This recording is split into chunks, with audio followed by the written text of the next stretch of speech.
To fix a radiator that's not working, you'll need to identify the cause of the problem, which is often due to trapped air, a stuck thermostatic valve, or a closed lock shield valve.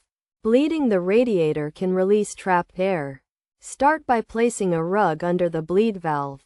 Then use a radiator key to open it, allowing the water to drain. Once the hissing stops, close the bleed valve, mop up any water, and check if the radiator warms up. If this doesn't work, inspect the thermostatic valve, usually located on the inlet side of the radiator. To fix a stuck thermostatic valve, remove the head using pliers and a screwdriver. Check if the pin is stuck, and use pliers to tap it until it loosens up. Replace the valve's head, turn it to the maximum setting, and tighten it, leaving it open for a day.